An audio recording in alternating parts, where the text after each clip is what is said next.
All right, we're back, and today's episode is brought to you by Manscaped. Spring has sprung, and our friends at Manscaped have the best tools for some spring cleaning.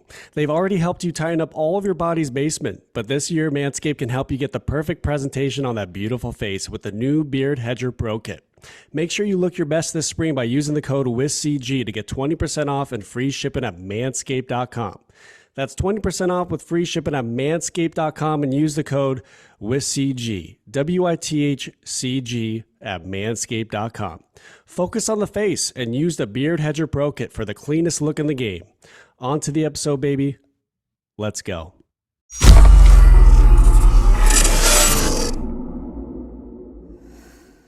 All right, we're back on the podcast, and I've been looking forward to having this incredible gal on the airways with me today. She's an actress, singer, dancer, and the in-arena host for the Vegas Golden Knights, Katie Marie. Katie, welcome onto the podcast. Hi, Corey. Thank you so much. I'm so excited to be here. Yeah, we've been long overdue. I've been very, very pumped to have you on. Yeah, very, very long overdue, but I'm super stoked to make it on. Yeah. How have you been? How's things in Vegas right now? Amazing. Just wild. We're getting ready for playoffs for the Golden Knights, and it's like the energy in Vegas right now is on fire. So we're getting really pumped right about now. Yeah, the city they become pretty electric when playoffs come around. And I've talked about like this with my family and friends is that every regular season game is kind of like a playoff atmosphere, you know? It's wild. Yeah, it really is. I mean, the fans are unlike any other fans. I think Right. because Vegas had never had sports Right. in our town for so long. It was always just like a gambling and entertainment industry. And now it's like we're starting to get all these sports teams. And I think since the Golden Knights were homegrown and the first giant professional sports team that we acquired, I think the the people in Vegas were like really wanting this for so long, and then it finally showed up and our team was amazing. And so it's like every game is close to sold out, if not sold out, and the energy in the building is just a big party all the time. So Yeah. they tend to kick it up a notch during playoffs too, if you can even believe that. Like Yeah, no, you guys it put goes on here. yeah, and you're a big reason why, the fans get loud and proud, with their team. But like I think the show, like the pregame show is really cool compared to any other team in the NHL, really.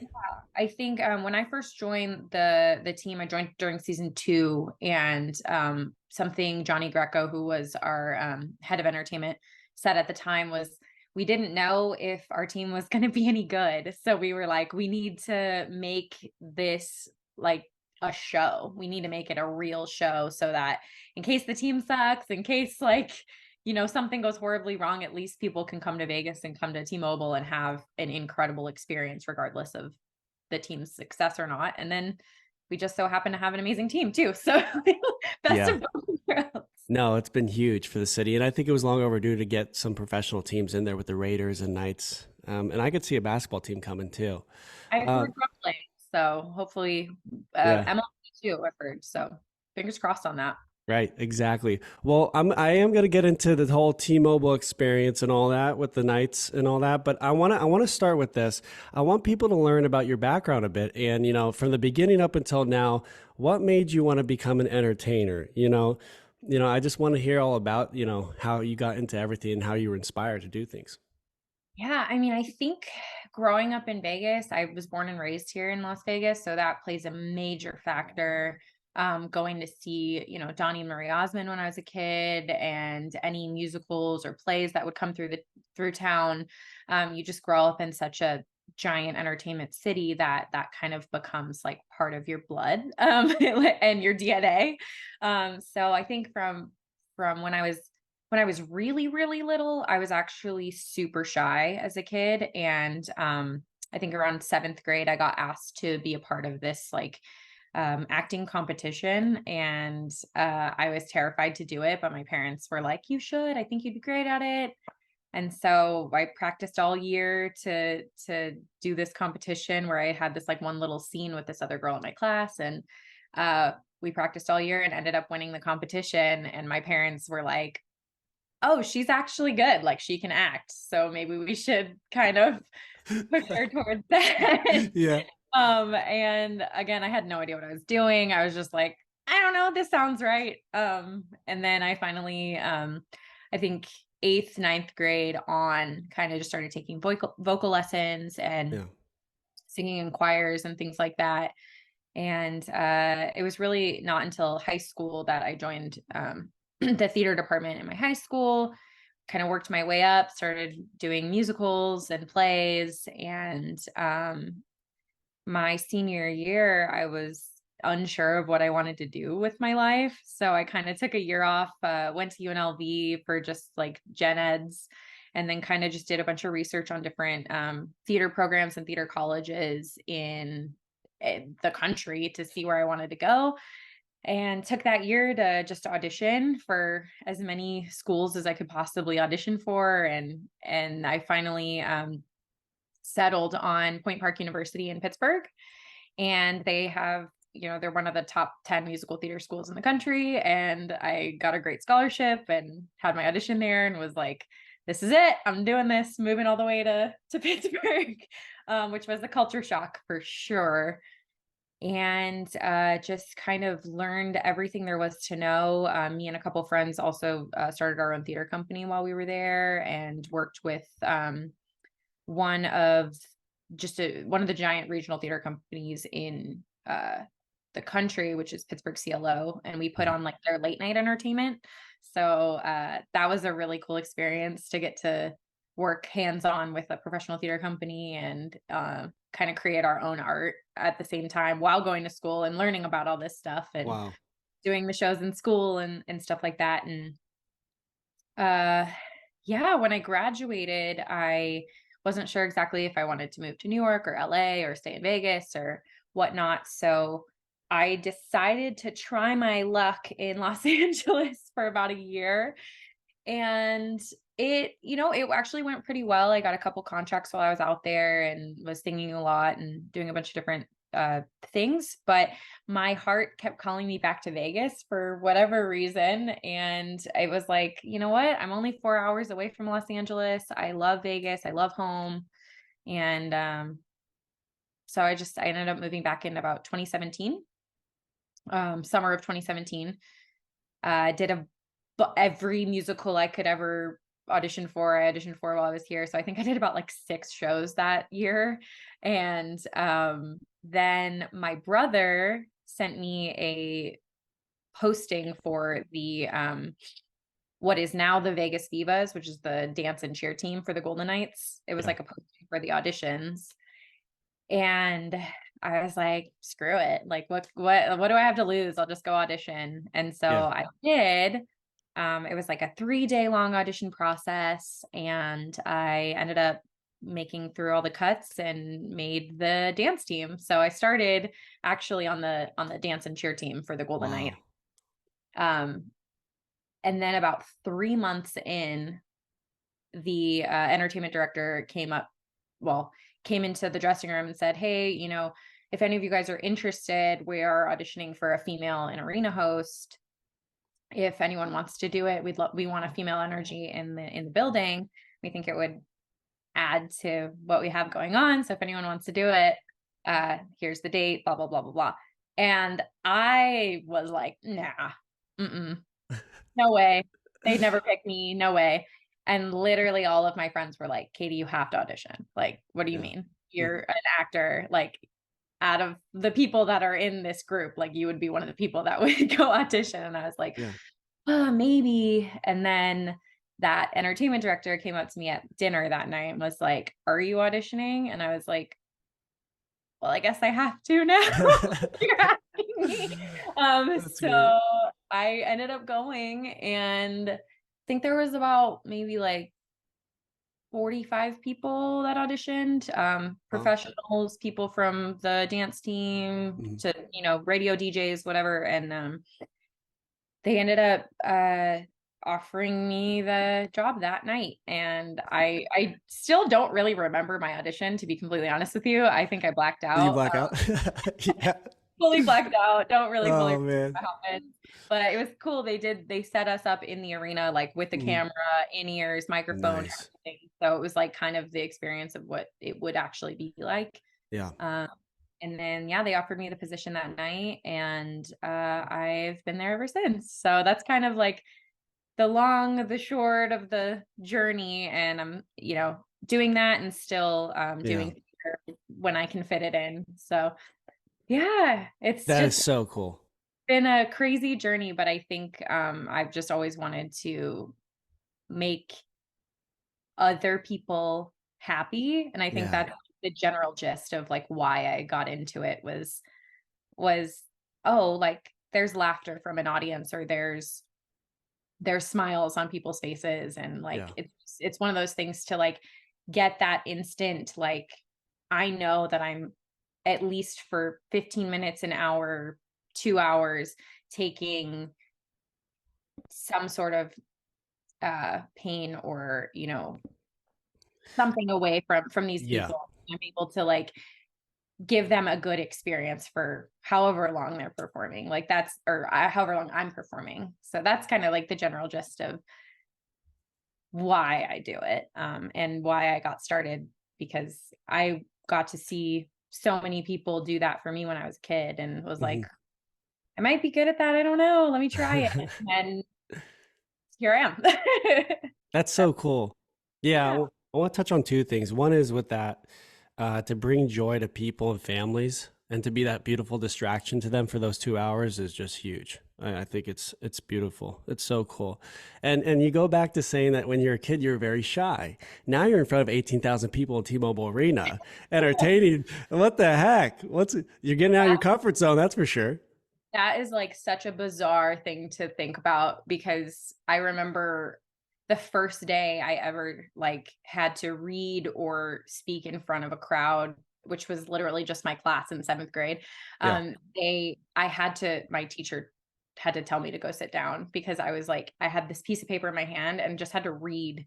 And I was like shaking so bad. I couldn't even read this like piece of paper in front of my class. So to see like, to go from that to like speaking in front of 18,000 people every day, it is kind of a whirlwind to think about. But it proves a little bit that like the inner the inner person that's always been in there, Yeah. uh, once you kind of like break down the anxiety of it all, Hmm. there's that person that's in there, and you got to just kind of like Unlock it. unlock it, exactly, and let people see like who you actually are. And if they don't like it, That's they don't okay. like it. That's all But right.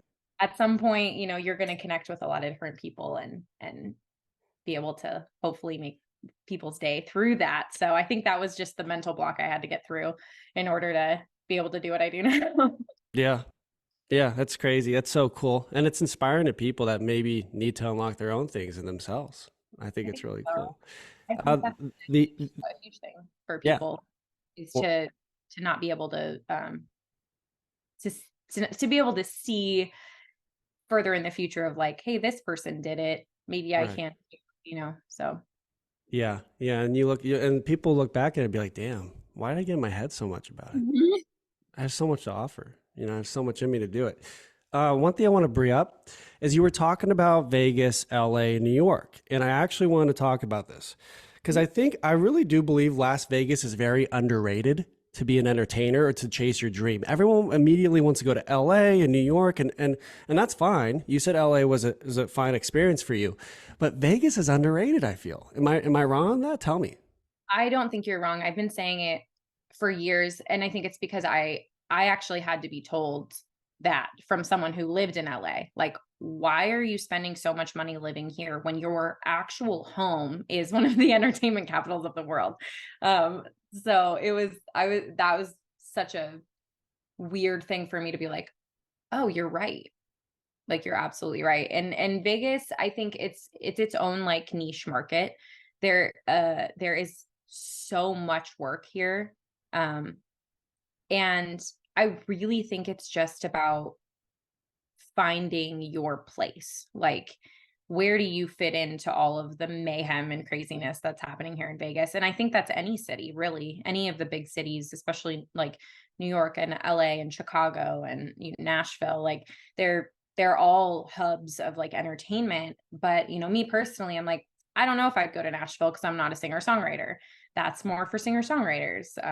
Not much of a film person, so LA wasn't 100% my vibe. And Right. Vegas is like just your overall general entertainment city. And I think there's like, I'm in a magic show as well. Like I do magic. I'm hosting, I'm doing musical theater. It's like there's all of these different like hubs that you can Yeah. go to, but I do think Vegas like is a general like wash of all entertainment that you can find it. And it's kind of cool too with this city because once you get in to something, you Mhm. make connections. It's such a small city. Like you make connections with one person, and that person can get you an audition for a show, or that person can get you in touch with somebody for this project and that project. And that's why I love the city so much because it's like actually really tiny. Like Yeah. everybody knows everybody, and it's like it's a big entertainment family, which I don't think you find in some of the larger scale cities like New York and LA. I think, there's probably like parts of that, but it's, I think, a lot harder to break into, in my opinion, in those cities than Vegas. And once you get in with Vegas, it's like, oh, we love you. Go do this show. So Yeah. I agree 100%. I think it is very underrated. Yeah. But once you get here and you get in, it's like, "Oh, why didn't I do this sooner earlier?" Yeah. That's cool that everyone knows each other. And, it's being in front of so many people when you're in the arena, being the host, like that's in front, that's, you get to be seen by a lot of people. So people be like, damn, okay, she should come to my show or whatever people want you to do. I think it's cool. It's good visibility, right? Yeah, I mean, it's great. I mean, there's so many amazing things about the job, and obviously, for me, the fans are number one.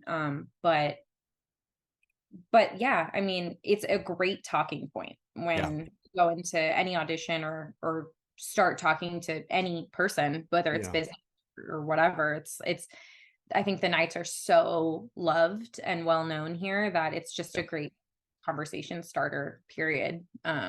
To be working for such a crazy, amazing franchise. So we Right. we, we love the Knights. Yeah. So hey, out of all the gigs you're doing, and maybe this might be a hard one to answer. Out of all the gigs you're doing, what's your most favorite one right now? It's so hard. It That's a is. really hard question. They I have their pros and cons. All of them do. Oh yeah, and honestly, mostly pros, like for Right. everything. Right. Right. Right. Uh, I am gonna say Vegas Golden Knights. I just Okay. it's such a unreal experience. Um, yeah, just being there is such a like, even if people don't like sports, like they come in and they're like, holy cow, like this is just the environment is unlike anything I've ever done. So I would say that. I mean, I'm a musical theater baby at heart, so Yeah. anytime I get to do a musical, it's a very special place in my heart. So that would be like my second answer. But Yeah. obviously, like I really do love all of the jobs that I get to do. Magic is its own set of craziness where, you get to literally wow people for a living. Hmm. Or just watching you going, how is this happening? Right. So that's an experience in and of itself. And that show is like a little family as well. So I have it really good. I will say that. I have it very, very good with all of my jobs and gigs. They're just great. I Very love great. that. Yeah, definitely. With the job with being the in arena host for the Knights, what's been the most memorable like experience doing it? I know you said the fans and the connection with that it's huge, but any particular people you've met or what's the experience been like that's been like standing out to you doing it? Yeah. I have a couple. One, recently we had a Make-A-Wish girl named Annabelle who her wish was to become a Golden Knight for the night. And That's awesome. the team did just such an amazing job with getting her involved with the entire game. So I think it was right before All-Star weekend. Yeah. And it was, I think, the game before All-Star weekend. And we just everything we could have possibly done. Like, she was on the ice for warmups. She was at practice with the guys. She did the bench interview. She did the Oh. siren. She was our March Marshal. Like, she did everything. And this little girl, she could have had my job. She knew how to speak in front of people. I think she was like maybe 10, maybe. Yeah. And just her spirit was so amazing. Like, to be around here, to be around her was just the most inspiring thing ever. And to get to make her wish come true and then also like be inspired by her, it was just like, it was so amazing. So we that was a night that like I will never forget, because it was just, she thought we were doing her a favor when in reality, like, she was doing us a favor. Like, having her energy in the building and Mhm. her spirit there, she was amazing. So that was one huge one. And then I did have, just to go off of like what we were talking about with um kind of bringing joy and all those kinds of things. Yeah. I had a probably season 3, I think it was. I was still like relatively new, and you're kind of coming into this giant thing, and it's scary, it's terrifying, because you don't know how the fans are going to react. They're so used to things being a certain way, and then having a new Right. addition, and me learning the job. Like, I had never hosted anything in my life before I did the Golden Knights. So it was definitely a learning experience for me. So I was still really nervous every single game. And I had this dad come up to me with his little girl, Yeah. and before the game, and he was like, "I just want to let you know um, how much of an impact you've made on my daughter, because she never thought that she could have a career in sports until she saw you, and now she now she thinks that she can, and you kind of made this like this a possibility for her." And I think Wow. that was like, I started crying. Oh my God, thank you. So that was a moment that I like will never forget, because it was probably the first time I realized the gravity of the job that I have, and Mhm. that just being a female presence in such a male dominant sport can make a difference for so many little girls. And so it was just such a like eye-opening moment for me, where you realize, oh wow, okay, like that that's a thing that I can do, that I can Yeah. get to these people. So yeah, those are some, I mean, there's a million other things that I can think about, but those are two that really stick out to me right now. That is beautiful. That's so cool. I mean, that's like, I think we all have a purpose in life. And for me, it'd be aligned to that, to give back and pay forward, to help people, literally, like people in need of love and connection, like doing that to just build people up and be uplifting and just love. We all have an abundance of love to give, and I think it's so important to give that and to inspire some little girl, because you were once that age, looking up to other people. How cool is that? That's so. And Go ahead. I grew up in a sports family. Like, my dad is from Canada. My brother played hockey, and my dad coached, and so I was constantly in the rink and constantly like around this sport.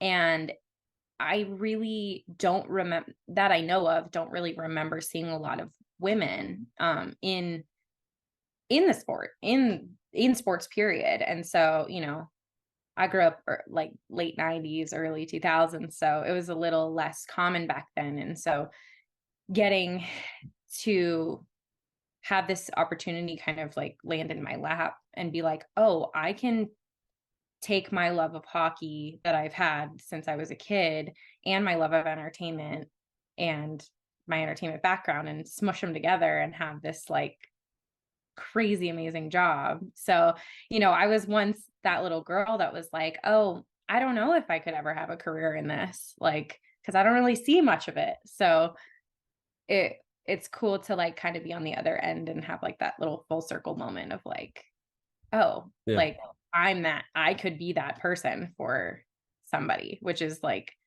very wild to think it about. is.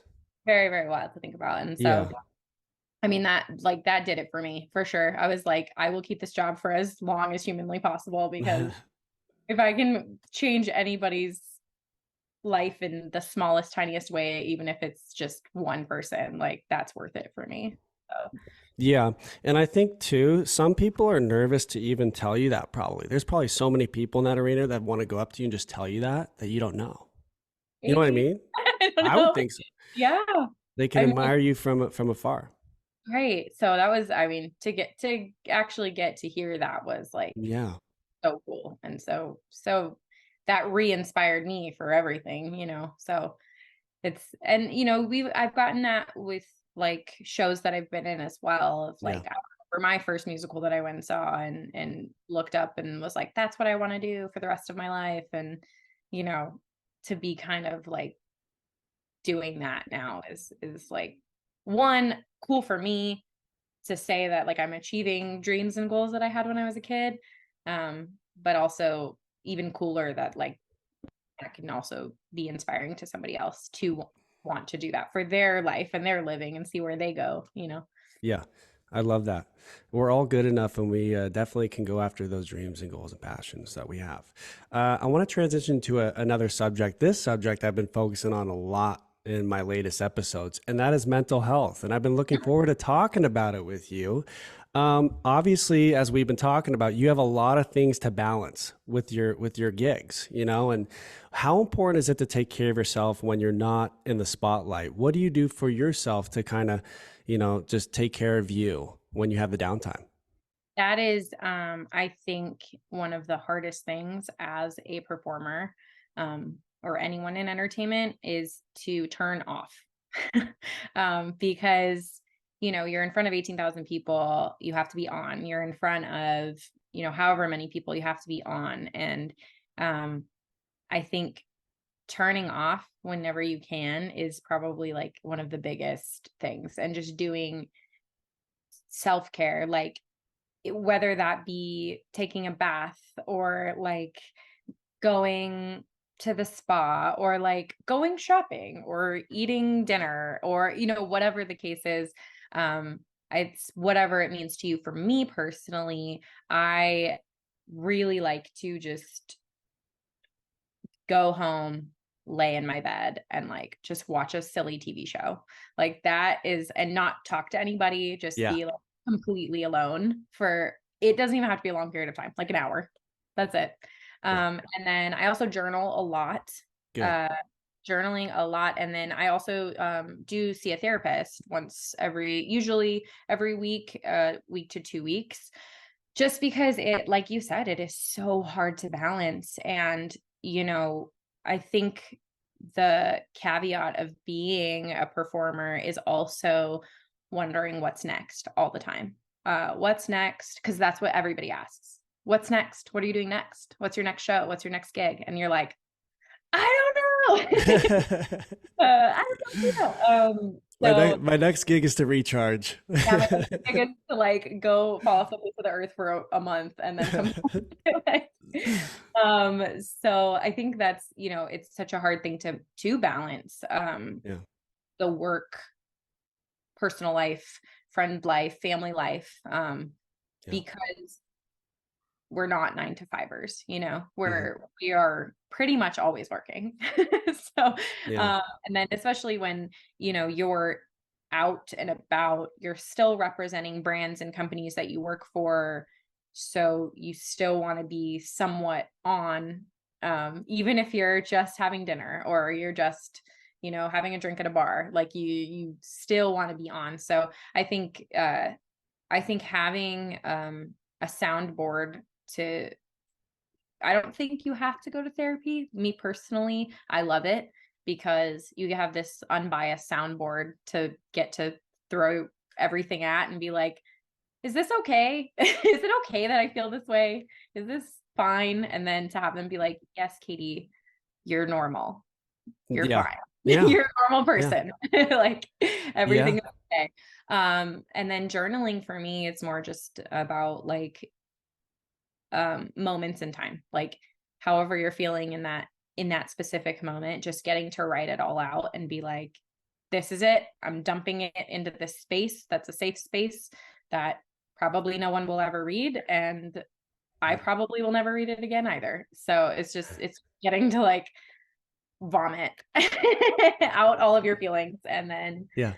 uh, yeah, that was a really long answer to your question. But I it's the most important subject to me, honestly. So I agree with all of the things you said, and I do exactly what you're doing. So the three things is this: spending time alone, gaining that independence to have that time to recharge. Journaling is so important to understand yourself, to be better each and every day. I journal on my phone every 10 minutes of the day because I want to learn. I want to understand. I want to be able to just love everyone the right way. And I think therapy is huge. It's another way of understanding yourself and getting to the next step, unlocking things in yourself to just be your full best self, right? I love that. That's so cool. I'm glad you brought that up. I think it's too, I think for a long time therapy was always just looked at as like, oh, like you really need help if you're going to therapy. But I think it's slowly becoming more of like people are very much more open to it now Yeah. than they have been, because I think people are realizing, I think the world has gone crazier in the last Yeah. 10 years, and more people have anxiety than ever before, and more people have it, everything more than they have before. And so it's kind of becoming more of a op- open conversation that people talk about now, where it's like, yeah, this is acceptable. You don't need to be like having a mental breakdown every day to go Yeah. talk to somebody, because it's it's not a weakness. I think it's a superpower to be It able to be is. vulnerable. Yeah. And I think that's a huge part of the reason that I love acting as well, is because you have to be vulnerable. And like acting, hosting, really anything you're doing on a stage in front of people, you have to be able to be vulnerable, because you have to be okay with people not liking you. Like, Right. have to be okay with it. And that's one of the biggest hurdles that I think stops everybody, whether you're an actor, doctor, whatever you're doing, is being okay with people not liking you and being okay with people not connecting with you. And I think going to therapy, journaling, doing all of these things helps you understand yourself more, so that you don't really care at the Yeah. end of it. Like you care, you love yourself just the way you are. And if somebody doesn't, then okay, they'll find somebody else that they enjoy. That's exactly where I was going with that. Yeah, If you can love yourself, no one's opinion matters at all. not at all. Right. And you're a good example. You're doing the uncomfortable, getting out of your comfort zone. So yeah, therapy is easy for you. Well, it's something you're able to do because the uncomfortable is something and you're Exactly. okay with. I think a lot of performers like really just live in that uncomfortable space all the time, because I mean, not only just doing what they're doing, but also financially. You never know when your next gig's going to come. You never know when your next uh when your job is going to cut you. You literally never know. And I think, I mean, that's kind of any job anywhere, but specifically in the entertainment industry, it's a lot more cut and dry. Like it's not cut and dry actually. It's pretty much like contracts can be ended at any moment, Right. and things are a lot more volatile in this industry. So it you kind of just have to learn to live in that uncomfortable feeling, and uh doing all these like self-care, self-help things Yeah. help so much tremendously with that. So I think it's the most important thing too. It is. Or like, it's the most important thing to me. I was like, yeah, I agree. Same. Like if you're not able to take care of yourself and your mental health, then everything is going to suffer. So it's the number one. It's the first thing. Amen to that. It's being comfortable with the unknown, because a lot of people like look into the future and they're like, what's going to happen? I don't know. And for me, everyone has their own beliefs. For me, I've connected more with my faith, Sure, and that's given me a feeling of peace, sure. honestly, every day. So Yeah. And I think whatever that looks like to you, yeah. if it's a specific religion or just an overall religion or just an overall belief in universe, karma, Mhm. whatever the Yeah. case is, like having something to just say, you know what, I'm going to leave it up to insert whatever here, Yep. um, because at the end of the day, we all have a certain amount of control, Yeah. but things will happen and your path will reveal itself eventually, Yeah. whichever way it goes. So you Right. kind of have to leave it up to, I always say the universe, leave it up to the universe to figure out where you're going to go, and it'll tell you, it'll reveal itself, and then you just kind of go with it. Just go with it. Let things be, and what's meant for you will happen. That's Exactly. it, right? Exactly. Um, well, I got to ask you a question. The last question after this subject, the last subject I want to bring up is taking risks. And obviously, you've been doing that with your career. What's your best advice to everyone listening right now to take risks, to go after the things that they love and want to pursue?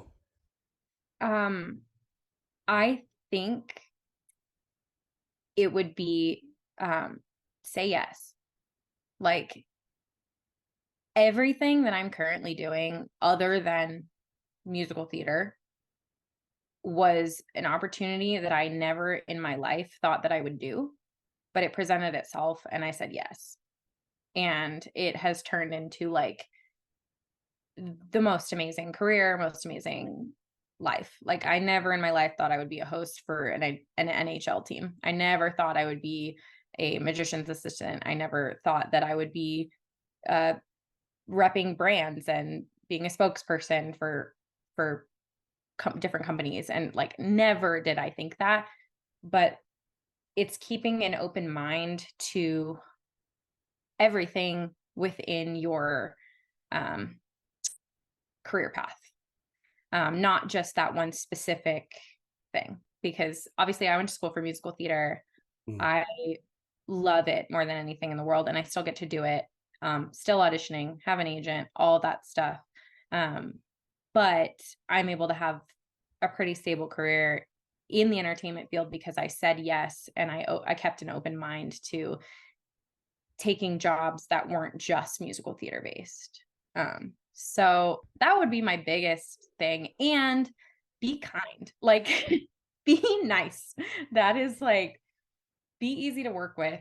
Don't be a diva because it gets around. Like it really does. And if you love what you do, it makes it a lot easier to be kind and be nice. Um, yeah, I think that's moral of the advice story that I would have. That's beautiful advice. It's the yes is like take the risk, right? Yeah. And you never know where it's going to lead you to. Like being an in-arena host for the Knights, you just don't know. And treat people the way you want to be treated. That's what I took out of that. Exactly. It's important to love on everyone. Yeah, and it's kind of what we are talking about, mental health wise, like and you've seen it on every meme, every poster, everything, but you never know what struggles somebody else is going through. So there's no there's always a nice way to say something. There's always Right. a kind way to approach somebody. Being aggressive and being angry and being uh upset really will never get you anywhere. Right. It always leading with kindness Right. and understanding that everyone's going through it. So it's that's a big one. And then yeah, just being open to whatever opportunities come your way. Right. Obviously, there's going to be things that aren't for you that come to you, and you'll find out if they're not for you or not. And the thing is, you can always not do it, but being open and saying yes and experiencing those things for yourself before shutting something down completely is always something that I say to everybody, and that I'll continue to say forever, because saying yes is what got me to where I am right now, and it'll probably lead to something in the future. So, yeah. Love that. That's great. I love all of that. Um, you were saying, yeah, I think it's just protecting everyone, right? Protecting everyone and just loving the right way. And yeah, just take the risk, and you never know where you'll end up. The last question I want to ask you, I haven't asked anyone this. Okay. So this is a special moment right here for us. Okay. I'm excited It and is. nervous. All right. No, no. This is my question for you. What advice would you tell your younger self? What Mm. would you say to little Katie with all that you know right now? Oh, I love that. Okay. The advice, oh boy, this is a hard question. But like it should be easy, but it's a hard question. Um, I think the advice that I would give to little Katie is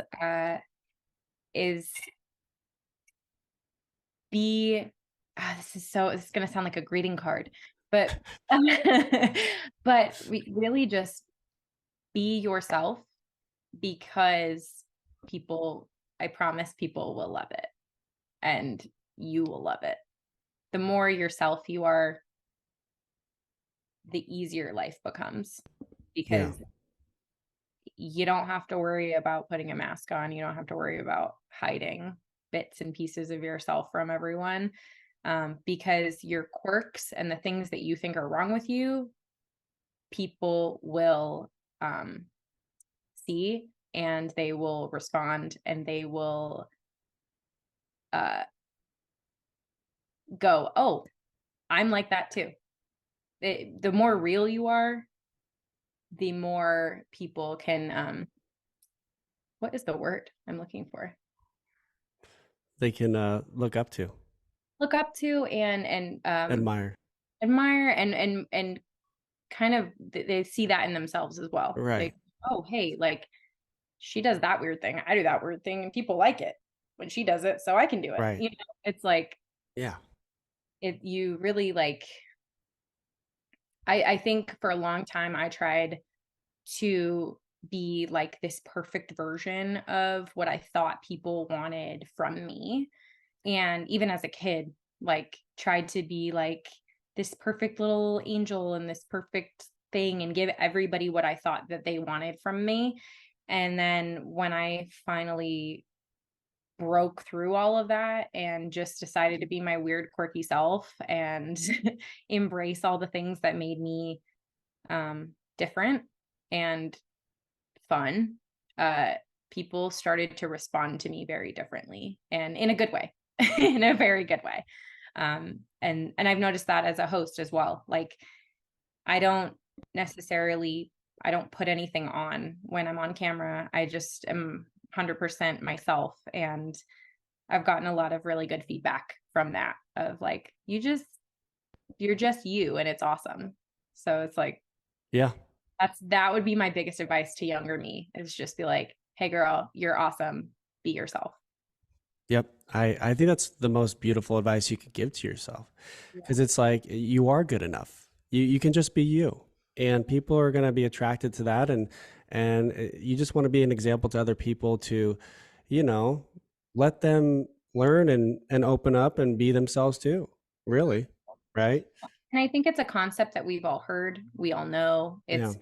It's something that people say all the time. And until you finally embrace that 100%, like you kind of go, oh, I am being myself. What do you mean? Like I am. But then you, when you finally actually do it, you're like, oh, that's what they meant.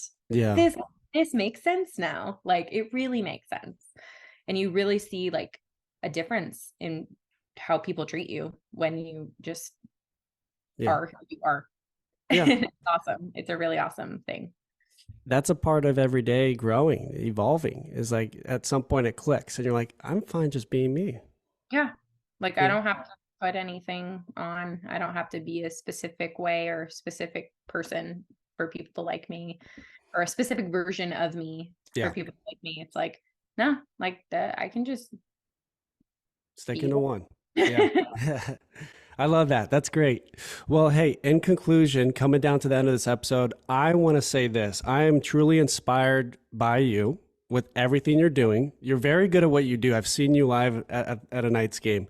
It's always fun just seeing you do your thing and your passion and whatnot. And I believe it's just going to get better within your journey, and just keep inspiring people. You're a great example. I mean, that little girl that looked up to you, that's what I want for myself too with anyone that listens to me, is just to just go after what you want and show that abundance of love to people, and be your real, authentic, true self as well. All right. So thanks for jumping on, Katie. Of course. Thank you so much for having me. This was awesome. Yeah. I'll be out there soon to see a playoff game. I'm definitely going to come out. Please come, let me Okay. know. I'll come Yep. say hi. Yep. Yeah. That's great. I'll come say hi to you, Mark, up there. Okay, All perfect. right. Well, have a great day. All right. I'll talk to you. Bye. Thank you.